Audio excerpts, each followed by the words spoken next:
subscribe, like, and share. Saya justru sangat heran ya ketika ini menjadi sedemikian viral dan dianggap kontroversial.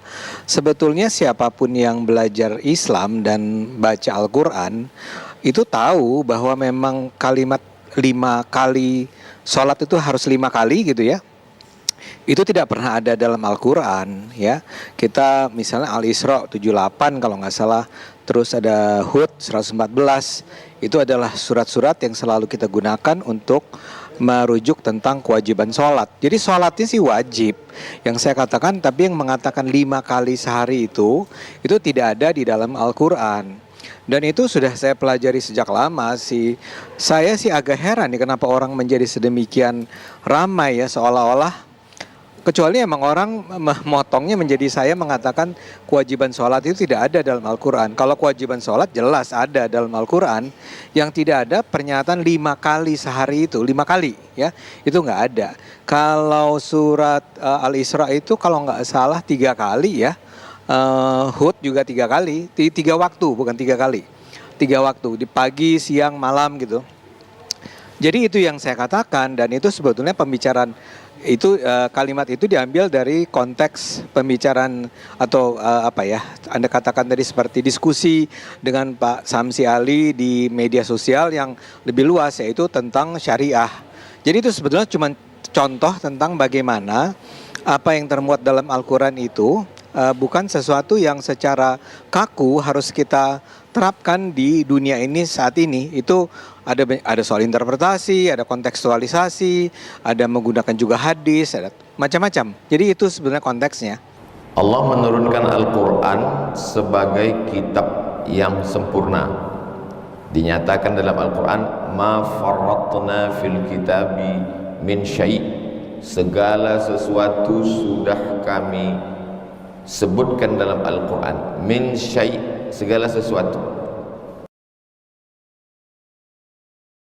Lalu kemudian orang pun bertanya, kalau memang segala sesuatu disebutkan dalam Al-Quran secara sempurna, kenapa di dalam Quran tidak ada disebutkan sholat 5 waktu? Kenapa dalam Al-Quran tidak ada disebutkan nisab kambing 40 ekor? Kenapa dalam Quran tidak ada disebutkan nisab emas 85 gram zakatnya 2,5%? Kenapa di dalam Al-Quran tidak ada disebutkan tawaf 7 putaran dimulai dari Hajar Aswad? Kenapa di dalam Al-Quran tidak ada disebutkan sa'i dari Sofa ke Marwah dihitung 1, dari Marwah ke Sofa dihitung 1? Kenapa di dalam Al-Quran tidak ada disebutkan tentang mabit di Muzdalifah dan di Mina? Mengapa di dalam Al-Quran tidak ada disebutkan melontar jumrah 7 kali? Makna ma farratna fil kitabi min syai', kami sebutkan dalam Al-Quran segala sesuatu, maksudnya secara global. Adapun secara detailnya disebutkan juga dalam Al-Quran, wa ma atakumur rasulu fakhudhuhu. Apa yang dibawa oleh Rasulullah SAW ambillah, maksudnya sunnah. Wa ma nahakum anhu fantahu. Apa yang ditinggalkan oleh Rasulullah SAW fantahu, tinggalkanlah, maksudnya sunnah. Wa anzalna ilaika dzikra, kami turunkan Al-Quran ini kepadamu ya Muhammad SAW, litubayyina linnas, supaya kau jelaskan isinya. Penjelasan dalam Al-Quran yang secara global itu, penjelasannya yang secara detail itu disebut dengan sunnah Rasulullah Sallallahu Alaihi Wasallam. Ambil contoh tentang solat. Alif Lam Mim, dzalikal kitabu la raiba fihi hudan lil muttaqin alladzina yu'minuna bil ghaibi wa yuqimuna as-salata wa mimma razaqnahum yunfiqun. Al-Quran hanya menyebutkan alladzina yuqimuna as-salah. Dalam ayat lain wa aqimus salata. Dalam ayat lain aqimis salata li dzikri. Tak ada disebutkan sholat 5 waktu. Lalu dari mana datang sholat subuh, zuhur, asar, maghrib, isya? Perbuatan yang dilakukan Nabi SAW selama sepakat 10 tahun di kota Al-Madinah Al-Munawwarah, dilakukan oleh Nabi, dilihat oleh sahabat, dilakukan oleh sahabat, dilanjutkan oleh tabi'in, diteruskan tabi'in, sampailah kepada umat Islam hari ini secara mutawatir. Kalau dilakukan oleh satu orang namanya ahad, dilakukan oleh 2 orang namanya aziz, dilakukan oleh 3 orang namanya masyhur, dilakukan oleh 4 orang, 10 orang, 100 orang, 300 orang, yang orang-orang itu mustahil untuk berdusta, maka disebut dalam ilmu hadis dengan istilah mutawatir.